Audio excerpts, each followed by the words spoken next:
नमस्कार, मैं हूं अंकित तिवारी और आप सभी का हिंदुस्तान पोस्ट में स्वागत है। आज हमारे साथ हिंदू और हिंदुत्व और इसमें सरकार की भूमिका और विपक्ष द्वारा बार बार हिंदू को हिंसक कहा जाना और 2020 में हुए पालघर साधुओं के लिंचिंग को लेकर बात करने के लिए हमारे साथ मौजूद है स्वामी भारतानंद सरस्वती जी महाराज, जो कि अखिल भारतीय संत समिति के प्रदेश महामंत्री हैं। सो महाराज, जैसा कि आप बहुत दिनों से पूरे भारत में ही काम करते हैं, लेकिन आपने अपने कर्म भूमि के रूप में पिछले 2-3 सालों से पालघर को ही क्यों चुना है? बिल्कुल आपने सही कहा। पूरे भारत में साधु संत तो किसी जाति प्रांत के नहीं होते, किसी भाषा के नहीं होते, और इसलिए पूरे भारत में तो अलग अलग भिन्न भिन्न कार्यक्रम में जाते हैं और अलग अलग गतिविधियां भी चलती हैं। फिर भी पिछले 2 साल से अपने जैसे कहा पालघर का चयन किया है, इसलिए किया कि पूरे देश में और पूरी दुनिया में सब लोग जानते हैं कि पालघर में संतों की जो हत्या हुई, लिंचिंग हुई, कुछ जो भी लोग हैं जिन्होंने किया, तो वो जब वो घटना हुई तो बहुत मन में पीड़ा हुई, मेरे मन में, क्योंकि शरीर महाराष्ट्र से है, इसलिए पीड़ा हुई क्योंकि महाराष्ट्र भूमि वीरों की है, संतों की भूमि है, और फिर भी यहाँ पर संतों की हत्या होना ये बहुत कलंक वाली बात है। और इसलिए मैंने सोचा कि जिन्होंने किया होगा ये लोग तो देश विरोधी, धर्म विरोधी, समाज विरोधी, मानवता विरोधी लोग हैं जो भी करने वाले, और एक बहुत बड़ा षड्यंत्र है। तो पालघर जिला क्यों, ये आपने सवाल पूछा। तो पालघर जिला एक ऐसा है कि वहाँ वनवासी समाज है। पालघर जिला में जो हमारे आदिवासी बोल सकते हैं आप, वनवासी समाज हम बोलते हैं। तो ऐसे गरीब समाज जो जंगल में, पहाड़ों में रहता है, और वो सनातनी है, वो हिंदू है, फिर भी ऐसा एक षड्यंत्र है, बहुत बड़ा षड्यंत्र है कि उनके ऊपर बहुत एक षड्यंत्र के तहत अलग अलग माध्यम के द्वारा उनको फंसाते, शिकार बनाते, जाल में खींचते हैं, और धर्म परिवर्तन बहुत बड़े पैमाने पर आदिवासी वनवासी क्षेत्रों में चलता है। तो ये लिंचिंग जो हुई, आप हमारा हिंदू समाज तो श्रद्धालु है, भाविक है, तो संतों की हत्या नहीं कर सकता हूँ। तो ये कहीं ना कहीं जो ये धर्म परिवर्तन हुए लोग हैं या जो भी वामपंथी संगठन है, ये तो मानवता विरोधी है। तो ये संतों के खिलाफ, देवी देवताओं के खिलाफ समाज को भड़काते हैं। और गरीब जो समाज है, तो आदिवासी गरीब होना कोई अपराध नहीं है। तो वो जो देखो, मैं उदाहरण हमेशा देता हूँ, भगवान प्रभु रामचंद्र 14 साल जब वनवास में थे तो किस समाज में थे? वो तो वनवासी समाज में ही थे। केवट कौन था? शबरी माता कौन थी? और निषाद राज कौन था? तो वनवासी समाज तो बहुत श्रद्धालु है। मैं भी पालघर जिले में गांव-गांव जाता हूँ, प्रवास करता हूँ, तो उनकी श्रद्धा, कोई भगवान राम को मानेंगे, शिव जी की पूजा करेंगे, कोई देवी को मानेंगे, कोई गणेश जी को मानेंगे। तो ये समाज सनातनी है। लेकिन अभी वहाँ मूवमेंट चल रही है कि आदिवासी हिंदू नहीं है। देखो, सनातन धर्म जो हमारे बौद्ध भाई हो, दलित हो, जैन भाई हो, सिख भाई हो, ये सब सनातनी हिंदू ही है। लेकिन अब धीरे धीरे धीरे धीरे बढ़ते जा रहे। पिछले कांग्रेस सरकार, ये कर्नाटक में लिंगायत समाज को हिंदुत्व से अलग करने का बहुत बड़ा एक षड्यंत्र था जी। तो हम जाति में, प्रांत में, भाषा में बढ़ते रहेंगे तो कभी कभी मैं सोचता हूं तो फिर हिंदू कौन है, ऐसा सवाल मन में आता है। हम जातिवाद, प्रांतवाद, भाषावाद, वर्णवाद, पंथवाद, तो ये ऐसे टूटते रहेंगे तो फिर हिंदू सनातन धर्म कैसे बचेगा? तो ये आदिवासी वनवासी जो समाज है, ये सनातनी है, हिंदू है, वो श्रद्धालु है, और गरीबी तो गरीबी होना कोई अपराध नहीं है, और हम भगवान की संतान है। तो उनको जो है फंसाते, और दुर्भाग्य से जो ये षड्यंत्र करने वाले लोग हैं, इनके ऊपर कोई कानून नहीं है। हमारी भारत सरकार से मांग है काफी दिनों से कि धर्मांतर विरोधी कानून बनना चाहिए, धर्मांतर विरोधी, लव जिहाद विरोधी कानून बने। पालघर की श्रद्धा वालकर दिल्ली में जाकर 35 टुकड़े हुए, तब बड़ी बड़ी रैली निकली, लोग आए, रास्ते पर उतरे, थोड़े दिन के लिए उतरते, लेकिन कानून नहीं है लव जिहाद विरोधी कानून। राज्य सरकार बनाए, केंद्र सरकार बनाए, कई राज्यों ने प्रयास भी किया है, और इसलिए कानून चाहिए। कानून का कोई डर ही नहीं है, और जहां कानून है वो केवल हिंदुओं के लिए, हम दो हमारे दो, हम केवल हिंदुओं के लिए, उधर हम 5 हमारे 25, हम 4 हमारे 44, कोई कानून नहीं है। तो ये कैसे चलेगा? एक देश में रहकर एक समाज को अलग न्याय, दूसरे समाज को अलग न्याय, ये नहीं चलेगा। तो कानून, हम तो इससे आगे जाकर मांग करते हैं कि इस देश में समान नागरिक संहिता होनी चाहिए, कॉमन सिविल कोड, जो भी नागरिक है यहाँ, और बहुसंख्य हिंदू समाज जो है उनका वो एक श्रद्धा आस्था जो है और उनका आदर करना पड़ेगा। और हिंदू समाज तो कानून संविधान का आदर करता है, लेकिन कुछ समाज ऐसा है, कुछ जो समुदाय है उनको वो अभी अल्पसंख्यक नहीं है, अभी धीरे धीरे हिंदू अल्पसंख्यक हो रहा है और कानून के खिलाफ, देश के खिलाफ नारे देते, भारत तेरे टुकड़े होंगे इंशाल्लाह इंशाल्लाह, दिल्ली में नारे देते, फिर भी उनके ऊपर कार्रवाई नहीं। कार्रवाई होती संतों पर, गोरक्षकों पर, जो हिंदुवादी संगठन जो है उनके ऊपर, नेताओं पर। तो ये गलत बात है। तो हम मोदी सरकार, अभी हमारी सरकार है, केंद्र सरकार अभी चुनकर आई है, तो आने वाले समय में कॉमन सिविल कोड वो लाए और तभी ये देश सुरक्षित रह सकता है। जैसा कि अभी आप अपने सवाल में बता रहे थे कि पालघर में साधुओं की हत्या हुई थी, जी। तो वो केस का भी क्या स्टेटस है, वो मुकदमा अभी कहाँ तक पहुंचा है? न्याय देखो, हमारे ये कानून भी ऐसे है ना, तो आज भी फांसी घोषित हो जाएगी तो 25 साल लगेंगे, क्योंकि आगे वो नंबर लगे हैं। अब जो याकूब मेनन था आतंकवादी, उसको कोर्ट में रात को 2:30 बजे न्यायालय खुलता था, रात को 2:30 बजे, और 300 लोगों ने हस्ताक्षर किए थे, बुद्धिजीवी बड़े बड़े, जो खुद को बुद्धिजीवी प्रतिष्ठित मानने वाले, कि उसकी फांसी रद्द हो। एक आतंकवादी की फांसी तो हर दिन भारत में होती नहीं है, और इसलिए अब क्या विश्वास रखे, फिर भी हम न्यायालय पर भरोसा करते हैं। अब वो केस कितने दिन चलेगी, और उसमें 150 लोग अरेस्ट थे, कुछ 50 लोग छूट गए, बाकी अन्य अंदर है, तो हम तब तक क्या करेंगे, हाथ पर हाथ धरे बैठेंगे? नहीं, इसलिए हमने सोचा कि नहीं, अभी वो उनको सजा तो होनी चाहिए, कड़ी सजा हो जी, फांसी की सजा हो जो दोषी है, क्योंकि महाराष्ट्र संतों की भूमि है, और ऐसा होना ये बहुत बड़ा बदनाम और कलंकित है। ये घटना ये निंदनीय है, ऐसा कभी ना हो। इसलिए तो हमने संकल्प किया, और जहाँ भगवे की हत्या हुई है, हम भगवे को प्रताड़ित नहीं होने देंगे, वहाँ भगवे में रहकर ही हम धर्म प्रचार करेंगे, और वो हमारा मौलिक अधिकार है। संविधान ने, डॉक्टर बाबा साहब आम्बेडकर जी ने सभी को अधिकार दिया है, कौन किस भगवान की कौन पूजा करे, क्या बोलना है, क्या लिखना है, क्या खाना है, क्या पीना है, किसको मानना है, आप गुरु किसको बनाना है, किस देवता का भजन करना है, सबको अधिकार है। और इसलिए आने वाले समय में ये धर्मांतरण विरोधी, धर्म परिवर्तन बड़ी तेजी से, हमारे जो गरीब भाई है वो सनातनी हिंदू है, तो हम उन लोगों में जाकर अपने संतों के विचार, ऋषि मुनियों की जो परंपरा है वो बताते हैं, संस्कार देते, बच्चों को सिखाते हैं, और वो हिंदू है। इसलिए उन लोगों में जाकर जनजाति जो है, और हिंदू मतलब कोई एक समाज नहीं है, सनातन का अर्थ है, और ये धर्म भी एक ही है। इस धरातल, ये पृथ्वी सृष्टि पर, धरती पर एकमात्र धर्म जो है सनातन वैदिक हिंदू धर्म है, बाकी मजहब है, रिलीजन है, बाकी ये है। और सनातन धर्म कोई 1500 साल पहले आकर किसी ने स्थापित किया, ऐसा नहीं है, ये तो जब सृष्टि निर्माण हुई तब से है। और इसलिए जो हमारे वनवासी भाई है वो हिंदू है।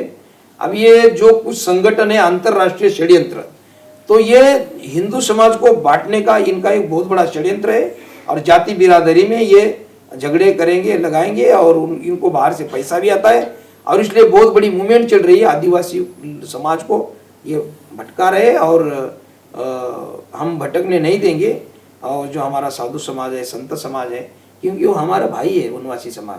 जी महाराज, तो जैसा कि आप बता रहे हैं कि इसमें धर्मांतरण की एक बहुत बड़ी भूमिका रही है, और हिंदुस्तान में देखा गया है कि जहाँ पे भी ट्राइबल बेल्ट है, जहाँ पे भी ट्राइबल, जैसे छत्तीसगढ़ हो गया, उड़ीसा हो गया, झारखंड हो गया, उसमें बड़े पैमाने पे धर्मांतरण होता है। तो इसमें आप क्रिश्चियन मिशनरी का एक्टिविटीज को आप कैसे देखते हैं, और उनकी भूमिका जो साधुओं की हत्या हुई उसमें हो सकती है या कितनी है? हाँ, बिल्कुल। उस दृष्टि से जो जांच एजेंसी है उन्होंने ये जांच करनी चाहिए, ऐसा मेरा मानना है।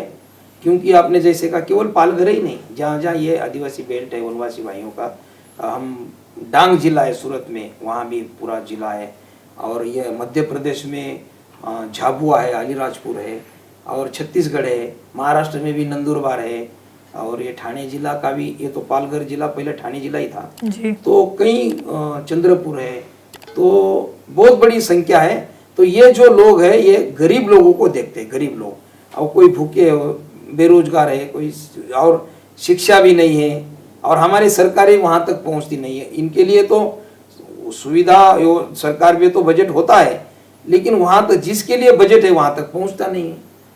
तो इसलिए आने वाले समय में सरकार का भी ध्यान इधर रहना चाहिए, और इनके लिए ये कानून पहले बनाना बहुत जरूरी है, धर्मांतरण विरोधी कानून। हम तो मांग करते हैं कि कॉमन सिविल कोड बन जाए, तभी देश सुरक्षित रह सकेगा। नहीं तो ये जो ऐसे देश विरोधी जो संगठन है, खुलेआम देश के खिलाफ नारे देना, समाज को तोड़ना और बहुत सारी आतंकवादी जो भी इनकी गतिविधियां हैं देश के खिलाफ, समाज के खिलाफ, मानवता के खिलाफ, तो इनके ऊपर पाबंदी आनी चाहिए। ऐसे संगठन हो, ऐसे व्यक्ति हो, ऐसे जो लोग हैं, तो ये कानून बने और कानून का भी अमल हो जी। ऐसा नहीं कि केवल अब हिंदू समाज तो कानून का पालन करता है, संविधान का पालन करता है, लेकिन केवल हिंदू ही करता रहेगा। अब हमारे भजन कीर्तन होते शाम को, रात को, तो 10 बजे जो भी सर्वोच्च न्यायालय का कुछ आदेश है तो सार्वजनिक रूप से वो स्पीकर बंद कर देते हैं। लेकिन अब ये अजान 5-5 बार चलती है, वो तो उनको हिम्मत नहीं है। तो सब कानून हम पालन क्यों करें? सभी लोगों ने करना चाहिए। अब हम कुछ बोलते भारत माता के विषय में, गाय के विषय में, भगवे के विषय में, वंदे मातरम बोलिए, भारत माता का जयकारा लगाते, तो हमारे ऊपर मामले दर्ज हो जाते। हम लोगों को ठीक से पढ़ा रहे, सिखा रहे, संतों की जो संतों का सिद्धांत है, ऋषि मुनियों का, वही भी बता रहे, फिर भी बोलेंगे भड़काऊ भाषण, विवादित बयान और बिगड़े बोल ऐसे। लेकिन वो जामा मस्जिद का क्या उसका नाम, इमाम जी, वो शाही नहीं है, वो बुखारी, उसके ऊपर 60-65 मामले दर्ज है। वो गैर जमानत, उनकी जमानत भी नहीं हो सकती जी। और 150 से ज्यादा आरोप है उनके ऊपर, एफआईआर है। फिर भी किसी सरकार और प्रशासन की हिम्मत नहीं है। लेकिन एफआईआर हम संतों पर होंगे जो राष्ट्रभक्त है, जो धर्म का काम कर रहे, जो समाज का काम कर रहे हैं। तो ये बहुत बड़ा दुर्भाग्य है। लेकिन अभी आगे से ऐसा नहीं चलेगा। तो अभी लोग भी जागरूक हो रहे हैं, हिंदू समाज भी जागरूक हो रहा है। तो महाराज जी, जैसा कि आप बता रहे थे कि धर्म परिवर्तन में एक बड़ा कारण ये है कि सरकार उन तक नहीं पहुंच पाती है और वो पीछे रह जाते हैं, वो गरीब रह जाते हैं। और जो मशीनरी है, जो क्रिश्चियन मशीनरी है या दूसरे धर्म के हैं, वो पैसे का प्रलोभन देके इसको ये कराते हैं। तो अगर मान लीजिए कल को कानून बन जाता है और फिर भी उन तक ये बेसिक सुविधाएं नहीं पहुंच पाती है, तो क्या उसका अमल कराना कितना आवश्यक है? सुविधा तो सरकार का काम है, सुविधा वहां तक पहुंचनी भी चाहिए, लेकिन कानून से बहुत बड़ा फर्क हो सकता है, उससे पड़ेगा। क्योंकि अभी कानून नहीं, इसलिए वो उनके लिए वो उस इलाके में जाकर, उस क्षेत्र में जाकर वो फायदा उठा रहे गरीब लोग, जो गरीब लोग हैं। और विदेश से पैसा भी आता है इन लोगों के लिए। और केवल मिशनरी नहीं, मिशनरी लोगों ने कुछ संगठन पकड़े हैं, सेकुलर जो है, खुद को बुद्धिजीवी और ऐसे दिखेंगे, वो हिंदू नाम दिखेंगे, ऊपर से डॉक्टर है, इंजीनियर है, वकील है, और कई लोग, कई सैकड़ों ट्रैक है। तो ये भी कई संगठन को पैसा देते हैं। तो ये बहुत दुर्भाग्यपूर्ण है। अभी बांग्लादेश का भी देखिए जो भी चल रहा है जी। तो देखो, यहाँ दुनिया में 50 से अधिक मुस्लिम कंट्री है और 50-55 जो कुछ है, 150 से अधिक क्रिश्चियन देश है जी। लेकिन दुर्भाग्य से जो सनातन हिंदू धर्म, इनके लिए कोई देश नहीं है, एक भी हिंदू राष्ट्र नहीं है। जो नेपाल था वहां पर भी वो जो 2007 में वो भी बंदर घुस गए लाल। तो हाँ, लोकतंत्र क्या होता है, हम सब ठीक है, सभी के लिए ये कानून हो और तभी सबको एक न्याय मिले, और इसलिए आने वाले समय में ये हो। तो महाराज, जैसा कि आप बता रहे थे बांग्लादेश को, हाँ, तो बांग्लादेश में जो अभी कुछ लोग उसको छात्र आंदोलन कह रहे हैं, कुछ लोग उसको तख्ता पलट कह रहे हैं, और उसमें साजिश भी निमित्त, ये तो छात्र का वगैरह निमित्त, लेकिन इतने बड़े पैमाने पर, और हिंदू वहाँ मंदिर आश्रम, हिंदुओं पर इतना अत्याचार हो रहा है, फिर भी हमारी केंद्र सरकार चुपचाप है। मुझे तो पता नहीं चाहिए, बहुत दुख होता है, पीड़ा होती है। और जो प्रधानमंत्री शेख हसीना यहाँ उसका वो महिमा मंडन और उनका यहाँ पर उनको आश्रित किया है, दिया है, और वहाँ हिंदू मर रहा है, पीट रहा है, उनके ऊपर अत्याचार, अन्याय हो रहा है। और ऐसे समय में हिंदुओं के साथ, उनके समर्थन में भारत सरकार ने खड़ा होना चाहिए। तो जो वहाँ पे जो 2 करोड़ हिंदू हैं, हाँ, जो तो वो अभी रातों रात बांग्लादेश छोड़ के नहीं आ सकते, तो उनका भविष्य कैसे यातना भुगत रहे। मुझे तो हिंदू तो वहाँ तो पीट रहा है, लेकिन अब ये मेरे मन में डर है कि अभी बांग्लादेशी, यहाँ करोड़ों बांग्लादेशी है भारत में जी, जो हमारे आदरणीय हिंदू हृदय सम्राट बाला साहब ठाकरे जी, पहले हिंदू हृदय सम्राट स्वतंत्र सावरकर जी को कहते हैं, बाद में बाला साहब जी को मानते थे। आजकल तो कोई लगाता है, कोई बहुत लोग, वो अलग बात है। तो बाला साहब भी इस विषय में हमेशा बात रखते थे। तो ये बांग्लादेशी हिंदू तो वहां पीट रहा है, हिंदुओं पर अत्याचार चल रहा है, फिर भी आजकल मैंने कल कहीं एक रेट कार्ड देखा तो हर राज्य का रेट अलग है, लेकिन महाराष्ट्र में आने के लिए एक रेट उन्होंने तय किया है। तो बांग्लादेशी मुसलमान महाराष्ट्र में अब आने का उनका एक प्रयास चल रहा है। अब पहले से करोड़ों बांग्लादेशी यहाँ हैं और ऊपर से लाखों आ जाएंगे तो फिर ये कैसे देश बचेगा। तो इसलिए ये तो अब एनआरसी मैं तो कहता हूं अब ये जनता ने शुरू करना चाहिए, जनता ने। अभी सरकार, केंद्र सरकार नहीं कर रही, अभी वो तो संवैधानिक पद पर होते हैं, उनको उनकी क्या मजबूरी है मुझे पता नहीं जी। केंद्र सरकार की या महाराष्ट्र सरकार की। लेकिन मुझे लगता है कि यहाँ भी 1 करोड़ के 1 करोड़ 80 लाख या करोड़ के बराबर महाराष्ट्र में भी बहुत बड़े बांग्लादेशी ज्यादा है, और अन्य राज्य के तुलना में यहाँ ज्यादा अभी आने का भी वो प्रयास कर रहे हैं।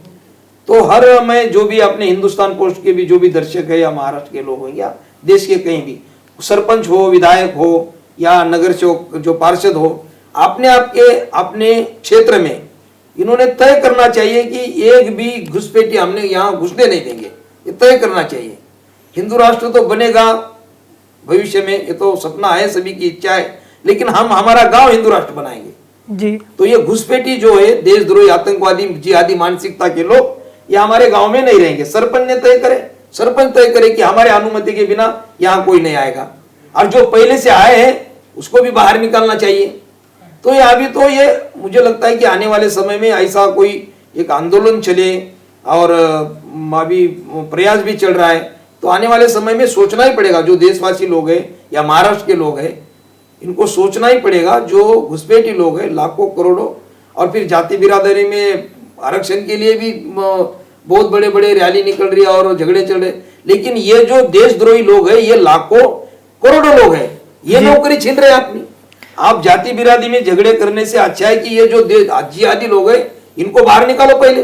तो जैसा कि अभी आप बढ़ते घुसपैठियों को लेकर बात कर रहे थे, तो आपका पिछले दिनों में महाराष्ट्र के पड़गा में आप गए थे, जिसको एक मुस्लिम समुदाय ने वहाँ पे बहुत ज्यादा जनसंख्या हो गया है और उन्होंने इस जगह को अलसाम घोषित कर दिया है। हाँ। और वहाँ पे टी राजा सिंह भी गए थे, आप भी गए थे, आप लोगों ने स्पीच दिया। टी राजा सिंह का स्पीच 2 पार्ट में पब्लिश हुआ, बट आपका यूट्यूब पे नहीं पब्लिश हो पाया। तो क्या ये आपके फ्री स्पीच वो होने नहीं दिया पुलिस जी? तो क्या आपके ये फ्री स्पीच का हनन नहीं है? जहाँ हम बैठे हैं, हाँ बिल्कुल हनन तो है। यहाँ मुंबई में बैठे हैं, यहाँ से ठीक 50 किलोमीटर होगा, भिवंडी के पास ये पड़गा बोरीवली गांव है। तो कुछ जिहादी मानसिकता के लोगों ने ये गांव को हाईजैक करके, एक देखो आज़ाद हिंदुस्तान अपना भारत है, फिर भी उससे अलग वो मान रहे थे, अल शाम नाम देकर उसको एक ग्रेटर सीरिया। तो कितना मतलब कितनी, जो मैं हमेशा कहता हूँ, जो हिंदू है, जो देशभक्त है, जो सनातनी है, जो देश बचाने वाले हैं, उनके पास कोई कम्युनिकेशन नहीं है, हमारे पास न कोई प्लान है, ना पैसा है, और जान देना तो बहुत दूर की बात है।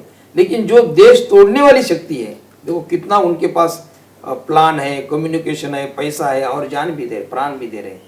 तो ना पुलिस को खबर, कितने दिन से तैयारी चल रही होगी, पहली बार, ये तो आप सब सर्च कर सकते हैं, उस सब गूगल पर मिल जाएगा ये।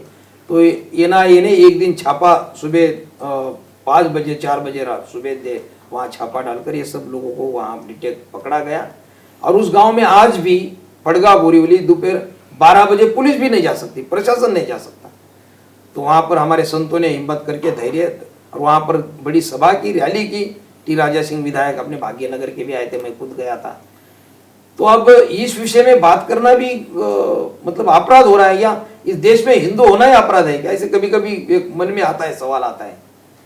तो इसलिए वहां पर खुलेआम, और जो लोग 3-3 बार जो बड़े बड़े बम ब्लास्ट कांड में जो अंदर होते, जेल में जाते, फिर भी न्यायालय उनको छोड़ती है, उनकी जमानत होती है, उनको बाहर छोड़ते, फिर दूसरे कांड की तैयारी करते। तो ये कहाँ तक चलेगा? इसलिए कोई सख्त कानून हो, और कानून का इनको बिल्कुल डर नहीं है। मैंने कहा ना, दिल्ली जैसे स्थान पर, राजधानी में, देश की राजधानी में देश के खिलाफ नारे देते हैं, तो भारत तेरे टुकड़े में, कोई डर नहीं है, और ऊपर से सिक्योरिटी लेकर, सुरक्षा लेकर घूम रहे जी महाराज जी। तो ये बहुत दुर्भाग्य है, ये कानून का हनन होता है, हत्या हो रही, कानून की हत्या हो रही है। तो कानून सबके लिए चाहिए। तो हमारी मांग है, बार बार मांग है हमारी मोदी सरकार से कि कॉमन सिविल कोड, समान नागरिक संहिता इस देश में लागू हो। ये हमारी मांग है और हम आखिरी दम तक प्रयास करेंगे, तभी ये राष्ट्र बच सकता है। नहीं तो स्थिति बहुत खराब, आने वाली जो पीढ़ी है हम लोगों को गाली देंगी। जो अभी जो वर्तमान समाज है, हम सब लोग राष्ट्र के बारे में, धर्म के बारे में कितने लोग सोचते हैं? कोई लेना देना नहीं, अपने दुकान, मकान, नौकरी चाकरी, बस इसमें लगे सब लोग। लेकिन देश तोड़ने वाली शक्तियां अभी न्यायालय ने भी कहा है, तो अभी जनसंख्या नियंत्रण कानून, ये भी कानून आना चाहिए। जनसंख्या, क्योंकि संख्या इतनी बढ़ रही है, एक समुदाय की बहुत बढ़ रही है। तो जी महाराज, जैसा आप कानून की बात कर रहे थे कि हिंदुओं पे पहला धर्म परिवर्तन ना हो, दूसरा जनसंख्या नियंत्रण हो और तीसरा समान नागरिक संहिता लगे। उसी तरह पे एक और एक कानून आज संसद में पेश हुआ है, जिसे जॉइंट पार्लियामेंट्री कमेटी में भेजा गया है, जो वक्फ बोर्ड को लेके है। ये तो वक्फ बोर्ड जो है, वो जो जमीन आज देश में तीसरे नंबर पे सबसे ज्यादा लैंड होल्डिंग कर, रेलवे से भी ज्यादा जमीनें हैं उनके पास। तो उनका जो जमीन पे जो जितना मालिकाना हक है, उसको आप कैसे देखते हैं और क्या यह स्कैम की तरह नहीं है? बहुत कभी कभी इतना आश्चर्य लगता है, और ऐसा प्रावधान है उसमें, आपकी जमीन है, आपका घर है, और उन्होंने हक बताया और बस वो उनकी हो गई। ये कौन सा लोकतंत्र है? क्या कानून है ऐसा? इतने अधिकार वक्फ बोर्ड को, और करोड़ों हेक्टेयर जमीन उनके नाम पर। ये तो देश की संपत्ति, राष्ट्रीय संपत्ति है। और इसलिए मैं, जो भी बिल है वो जल्दी पास हो, और इस सरकार का हम अभिनंदन करेंगे। और जल्द से जल्द वक्फ बोर्ड खत्म होना चाहिए। और जो करोड़ों हेक्टेयर जमीन है, ये सरकारी जमीन है, देश की जमीन है, राष्ट्र की जमीन है। और कई उदाहरण है, अभी मुझे खबरें चाइना आप लोगों के द्वारा ही पता चलती है। तो कई छोटे छोटे गांव में भी किसी का जमीन हो, किसी का घर हो, तो ये उनके ऊपर ये कब्जा जमा लेते हैं। और वक्फ बोर्ड, उनके कोई न्यायालय में भी उनका कुछ सुनवाई नहीं, और उनका कोई कानून, मतलब कोई कानून वहां उनके सामने नहीं चलता सर। तो ये ऐसा नहीं चलेगा। ये जो भी इन्होंने अभी बिल लाया है, और मैं भारत सरकार को आग्रह, हम सभी लोगों का आग्रह है, साधु संतों का है, सभी जो भी देशभक्त लोग हैं, वक्फ बोर्ड को रद्द होना चाहिए, खारिज करना चाहिए। वक्फ बोर्ड की कोई आवश्यकता नहीं है। जी, मेरा आखिरी सवाल आपसे ये है कि आप किसे अपना आइडल मानते हैं? आपका आदर्श कौन है? मेरा आदर्श तो छत्रपति शिवाजी महाराज है। और वर्तमान में अभी जो हम जिनके भाषण और वचन सुनते सुनते हम बड़े हुए, तो हमारे स्वर्गीय आदरणीय हिंदू हृदय सम्राट बाला साहब ठाकरे जी, और हमारे मुकुटमणि क्रांतिकारियों के स्वतंत्र जो क्रांति सूर्य थे, और सच में हजारों क्रांतिकारियों का जिन्होंने नेतृत्व किया, और एक प्रेरणा स्थान थे स्वतंत्र सावरकर जी। यही प्रेरणा स्थान है। जो और अन्य जो क्रांतिकारी देशभक्त हैं, देखो ये देश को किसी एक दो लोगों ने, या ऐसे हम किसी का एक नाम ले लेते हैं, इतना नहीं है। हजारों लोगों ने बलिदानी, कुर्बानी, आहुति दी है, तब ये मुल्क, जो देश है, आजाद हुआ है। केवल चरखे से या केवल भजन से नहीं हुआ है, यहाँ लोगों ने बलिदानी दी है, आहुति दी है। तो मंगल पांडे हो, झांसी की रानी हो, और भगत सिंह, राजगुरु, सुखदेव, मदन लाल धिंगरा, सुभाष चंद्र बोस, बाबू जनो, चापेकर बंधु, लोकमान्य तिलक, हमारे स्वतंत्र सावरकर जी। हाँ, तो अभी मैं केंद्र सरकार को एक बात बोलता हूँ, अभी कितने लोगों को भारत रत्न इन्होंने पुरस्कार दिया है, बहुत सारे लोगों को जी। लेकिन मुझे समझ में नहीं आती, हर बार मैंने कई स्थानों पर मैंने ये बात रखी है। तो सावरकर जी का, तात्याराव जी का काम बहुत बड़ा है, वो इतने महान है, उनको कोई पुरस्कार की कोई आवश्यकता नहीं है। लेकिन मैं एक भाव मेरा है, मैं हमेशा बताता हूं, वो तो विश्व रत्न है, केवल भारत रत्न नहीं।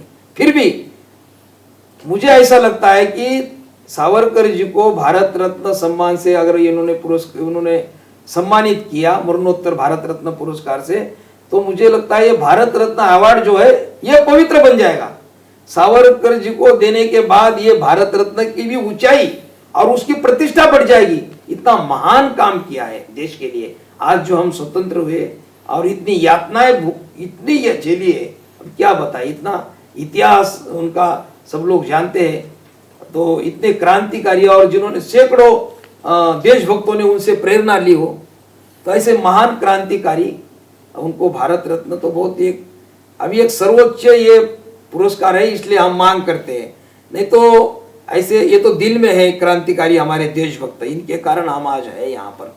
जी। तो उनको कोई पुरस्कार की आवश्यकता नहीं, फिर भी अब सर्वोच्च सम्मान है तो सरकार का काम है ये देना चाहिए। जैसा कि आपने अपने आदर्श पुरुषों में बाला साहब ठाकरे जी का नाम लिया, तो बाला साहब हमेशा ही हिंदुओं के साथ खड़े होते थे, हिंदुओं की बात करते थे, लेकिन उनके बेटे आज अपनी पार्टी को लेकर मुसलमानों के साथ चले गए हैं और मुसलमानों से बहुत ज्यादा सिंपैथी करते हैं। तो इस बारे में आप क्या कहना चाहेंगे? बहुत पीड़ा होती है। जब बीजेपी शिवसेना का इनका झगड़ा चल रहा था, हमने भी बहुत प्रयास किया था ऐसा ना हो, क्योंकि हिंदू वोटों में बंटवारा हुए और नुकसान होता है इससे, तो हम नहीं चाहते थे ये हो।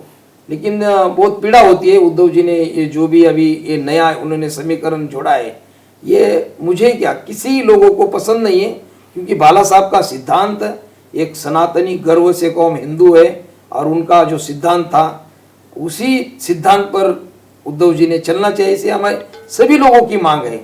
लेकिन अब भविष्य में पता नहीं क्या होगा। और क्योंकि कांग्रेस ने हमेशा जो हमारे देशभक्त क्रांतिकारी देशभक्त है या साधु सनातन धर्म के खिलाफ ही हमेशा उन्होंने बयानबाजी की है, इसलिए उद्धव ठाकरे जी का कांग्रेस के साथ जाना ये ठीक नहीं है, अच्छा नहीं है, उचित नहीं है। क्योंकि कांग्रेस ने कहा था कि राम काल्पनिक, राम सेतु काल्पनिक, रामायण काल्पनिक, कमाल हो गई। तो ये ऐसे बहुत सारे मुद्दे, सावरकर जी के खिलाफ बात करेंगे तो इनको क्या अधिकार है? ये पार्टी जो ऐसे बहुसंख्य हिंदू समाज है, हमेशा हिंदुओं के जो श्रद्धा स्थान मान बिंदु है उनके खिलाफ आप बयानबाजी करते रहेंगे। अभी वो राहुल गांधी ने कुछ कहा था, हिंदू हिंसक हैं। हाँ, पार्लियामेंट में कहा था कि हिंदू हिंसक है। और हाँ, लेकिन जैसा कि आपने बताया कि आपको बोलने नहीं दिया गया, आपका स्पीच पब्लिश नहीं हुआ, 2 साधुओं की हत्या हो जाती है। तो अगर हिंदू हिंसक बोलेंगे, कभी ये भगवा आतंकवाद बोलेंगे, तो ये ऐसे हमेशा इनका ये हमेशा हिंदुओं के खिलाफ ये बयानबाजी करते हैं। और इनको जो एक समाज है उनको खुश करना होता है, तो भगवा आतंकवाद नहीं, कुछ नहीं है। मैं तो हमेशा बोलता हूं, अगर सच में इस देश में भगवा आतंकवाद होता, अगर सच में, तो इस देश में केवल भगवा रहता, केवल भगवा जी। हाँ, तो आप 100 लोगों की लिस्ट पढ़िए, उसमें नाम किन के 100 लिस्ट पढ़िए, आतंकवादियों की लिस्ट पढ़िए। तो और बाद में जब इनकाउंटर होता है या फांसी होती है तो इनको धर्म याद आता है। तो और बोलेंगे कि आतंकवाद को कोई धर्म नहीं, कोई जाति नहीं है। हाँ, तो ये और हमेशा हमें जो शब्द है भाईचारा और ये धर्मनिरपेक्ष, सेक्युलर, ऐसे जो शब्द है ये हिंदू समाज पर थोपते हैं। और हिंदू समाज बेचारा भोला भाला है और ये शिकार बनते हैं। इसलिए कांग्रेस पार्टी हमेशा हिंदुओं के खिलाफ ही, हमेशा उनकी जो भी उनकी मानसिकता रही है आज तक जो भी उनका रवैया रहा है तो हिंदू समाज के खिलाफ ही रहा है। तो जो भी अब राजनीति की बात है, हम तो ज्यादा नहीं कर सकते ज्यादा, क्योंकि हमें हिंदू समाज हम सभी एक मानते हैं। तो उद्धव जी के बारे में आपने सवाल पूछा, तो जो भी उद्धव ठाकरे जी के जो भी समर्थक या उनके पार्टी के लोग होंगे वो भविष्य में सोचेंगे, और जो हिंदू हित की बात करेगा वही देश पे राज करेगा। बाला साहब का सपना था राम मंदिर के बारे में, वो तो राम मंदिर अभी बन गया, लेकिन और एक सपना था, वीडियो अभी भी है, मौजूद है, आप यूट्यूब पर देख सकते हैं। एक पत्रकार ने उनको पूछा कि बीजेपी बोल रही है कि काशी और मथुरा का विषय हमारा नहीं। बाला साहब बोलते वो मैं एजेंडा लिखूंगा, मैं खुद लिखूंगा, और काशी और मथुरा ये भी मुक्त होना चाहिए। बाला साहब का सपना है, लेकिन दुर्भाग्य से वो सपना पूरा करने वाला माई का लाल अभी नहीं है, किसी पार्टी में नहीं है। ये बहुत दुख है, हमें पीड़ा है। और इसलिए उद्धव ठाकरे जी बाला साहब के सिद्धांत पर चले और सनातन हिंदू जो भी धर्मी लोग हैं उनके साथ रहेंगे। और आने वाले समय में बाला साहब का ये भी मांग थी, कॉमन सिविल कोड हो, यहाँ पर समान नागरिक संहिता बने और ये हिंदुस्तान हिंदू राष्ट्र बने। हिंदू राष्ट्र धर्म के नाम पर बंटवारा हुआ, विभाजन हुआ। मुसलमानों ने कहा कि हम इस हिंदुओं के साथ नहीं रह सकते, तो उनको हमारे बापूजी ने 55 करोड़ रुपए दक्षिणा दी ऊपर से, है ना, और अनुमति दी। लाखों लोगों की वहां हत्या हुई, नरसंहार हुआ पाकिस्तान में। तो ये बहुत बड़ा इतिहास है। और इसलिए अब धर्म के नाम पर अगर बंटवारा होता है तो बचे हुए हिंदू जो लोग हैं, अब तब लगा था कम से कम शांति से चैन से रहेंगे, लेकिन नहीं रह रहे आज। तो ऐसी स्थिति बन गई। अभी सैकड़ों पाकिस्तान अभी निर्माण करने की उनकी प्रयास चल रहा है, उनका कोशिशें चल रही है, प्लान है उनके पास, लेकिन जो देशभक्त वो सोए हुए हैं। तो हम ये जगाने का प्रयास कर रहे हैं। आप जैसे जो चैनल है तो देश के बारे में, समाज के बारे में अब जो भी अच्छी बातें हैं और संविधान के दायरे में रहकर लोगों को जगाने का काम कर रहे हैं, ये अच्छी बात है। मैं आपके चैनल को भी बहुत बधाई, शुभकामनाएं देता हूं। और आप एक राष्ट्रवादी चैनल के नाम पर जाने जाते हो और ये अपना राष्ट्रवाद बुलंद रहे हमेशा। और साधु संतों की, देशभक्तों की बात आगे बढ़ाएंगे समाज में, और इस देश को जो सावरकर जी का सपना था वो सपना पूरा करके सशक्त, समर्थशाली, बलशाली इस हिंदुस्तान को हिंदू राष्ट्र बनाएंगे और विश्व गुरु बनाएंगे। ये जी महाराज, बहुत बहुत धन्यवाद। जी। ये थे हमारे साथ स्वामी भारतानंद सरस्वती जी महाराज। आपको ये बातचीत कैसी लगी आप नीचे कमेंट सेक्शन में लिख के जरूर बताइए और चैनल को जरूर सब्सक्राइब करें। धन्यवाद।